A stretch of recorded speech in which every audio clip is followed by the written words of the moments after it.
Maganda rin mga bossing, sa naghahanap dyan ng 7-seater, ito available ulit tayo. Isa po itong 2020 Mitsubishi Expander na GLS automatic transmission. Yan, so nakatutong din ang mags niyan. Bago na yung style ng headlight na ito mga bossing ha, pero yung taillight same pa rin. Etong kulay natin is silver metallic mga boss. And mileage nito 48,000 km, keyless entry, push start unit mga bossing. So dito muna tayo sa ating front area. So coding nito is Monday. So ito yung sinasabi ko, kung familiar kayo sa ating 2019 na bilag noong nakaraan. So isang buo niya walang partition, no? Yan, pero ngayon meron ng partition yung high beam tsaka low beam mga boss. Okay, pero yung angle ng kanyang front grille, so same pa rin. Malinis yung headlight tsaka fog light mga boss. Sa side naman, eto, naka two-tone yung mags nito. And ito mga bossing is naka R16 pa rin. Yan, pero iba na yung design nyo ng mags niya mga boss. So yung nakaraan is parang spinner. Ito is tatlo yung naging combination mga bossing.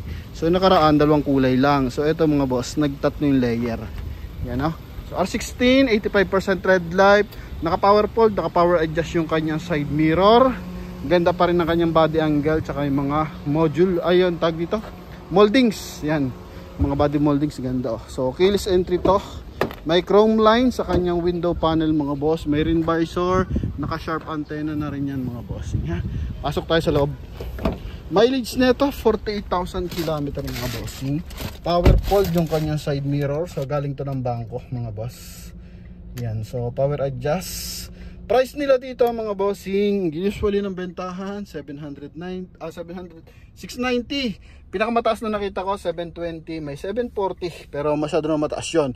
Pero sa atin mga bossing, 640,000 kasama na yung transfer sa pangalan nyo. Kasama na yung transfer of ownership mga bossing. Then tuloy tayo dito sa ating steering wheel. So naka leather, naka cruise control mga boss. Ito yung ating LED na meter cluster, naka 2D audio system mga boss with reverse parking camera na to. Pakita natin. Yan mga bossing ha. Then ito yung ating center console, yung ating silver accent dito. Yan, glossy type. Dito mga boss na silver accent. Then dito na dito naman is meron din siyang silver line mga bossing. Yan. Okay. And ito pa, may liner din dito mga bossing sa ating meter cluster. Yan, tsaka dito sa ating aircon blower. Okay, so naghahatid dyan ng elegantness. Dito naman, chrome line, tapos tag dito, polish black sa ating steering wheel. Okay, tapos ano natin, ceiling natin is color beige mga boss. Sun visor with side mirror. Ito, yan, siyempre naka dual AC yan mga boss. Upuan, presentable na kulduroy. May lagay ng cup holder, armrest, din meron din siyang box na bahagya. Storage. Yan. Then second row tayo, syempre. Ito yung second row niyan mga bossing. Dito kala mo leather type pero plastic to na design, tapos dito parang carbon fiber design mga boss. Okay, then ito mga bossing, nagiging armrest to eh. Yan, hindi lang natin mahatak, isa lang kasi yung kamay natin. Yung isa nasa camera. So, syempre, aircon, ito, hanggang third row po yan. Okay, abot na abot yan mga boss. Naka-dish matting na rin mga bossing. So, kasama na, package na. Oh. Sa likuran, ito concern natin. May lamat yung kanyang taillight, pero hindi nagkakatubig mga boss ha. Meron lang lamat. So, may mga time na gano'n naman. Okay, may crack lang. Then eto yung kanyang likuran. Oh, mga boss. Yan din dito, nagpa-flat surface to mga bossing. Ito pakita natin. Para in case may lalagay kayong bagahe or ano, grocery items, so pwede. Yan, no? Okay, so optional siya. Pwedeng 4-seater, pwedeng 7-seater mga bossing. Aha, ano pa ba? So eto concern natin. Tapos, check pa tayo ng iba mga boss. Maayos ang aircon, tinest drive ko, walang kalampag, maayos ang transmission, walang delay. Tapos yung handling niya, walang kabig mga boss, no? Yan. Ito, may dent ng bahagya mga boss. Then the rest naman, wala na, yun lang. Mga minimal scratches na lang. Maganda dito, naka chrome and naka keyless entry. Yan o. Papalinis na lang natin to na maigi mga boss. Yan o. Alright, so push start unit. Makina na ito sa mga hindi familiar sa expander, 1.5 liters, gasoline engine, naka timing chain na siya. Okay, yan, so punta tayo sa ating engine bay. So kagandahan dito, may blind spot assist na siya mga boss. Kaya nakabukod kasi yung kanyang side mirror. So ito, nagsisilbi tong blind spot assist mga boss. Yan, so nakikita natin yung mga sumisingit-singit ba, no, ng mga motor o mga bike, ganun mga bossing, or mga kasabay natin sa kalsada. So check natin engine bay. Dito may maliit din. Yan, so mga minimal lang, pero malalaking issue wala po, no. Yan, then sa pricing, maganda yung presyo natin, 640 kasama yung transfer of ownership mga boss. So hindi natin hinayaan na lumabas yung buyer na sila pa yung mag-transfer, lalo na hindi pamilyar. So yan, tulad ng nakaraan, may buli sa atin taga LTO, okay lang yun, at least pamilyar sila. Okay, so may mga tagalakad din silang sarili, kaya ganun. Pero pag wala, papauli-uliin lang kayo sa LTO ng mga boss, no? Yan, hindi mo madadala na isang araw yan. So kung ayaw ng hassle, so kami na magta-transfer mga bossing.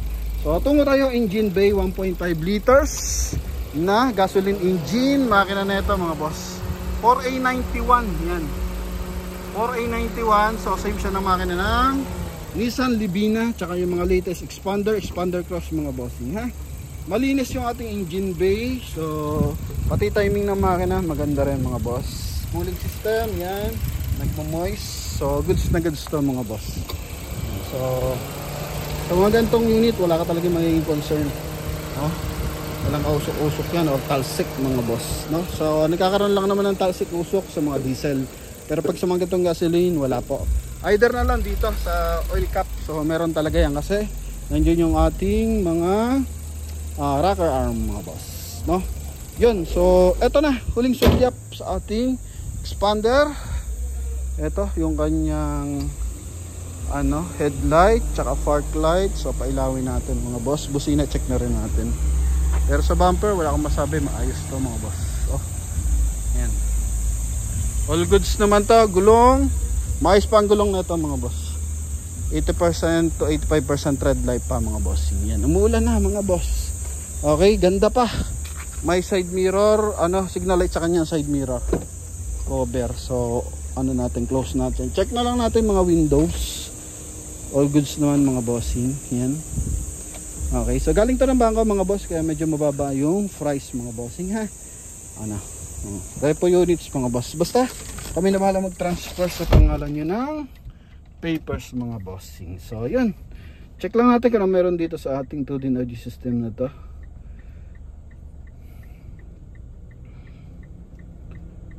Yan, so dito radio, yun na pala yun, radio, navigation, check natin kung ano meron. Kung meron ba siyang offline navigation, continue, check na natin. Alright mga bossing, meron siyang offline navigation, so the best na to, no? Yan, may offline navigation na. Then audio video, nadedetect na rin kung gaano ka kabilis magpatakbo mga boss, no? Yan, so para iwas overspeeding, so yun mga boss. Alright, so okay na, larga na tayo, dali natin ulit sa garahe mga boss.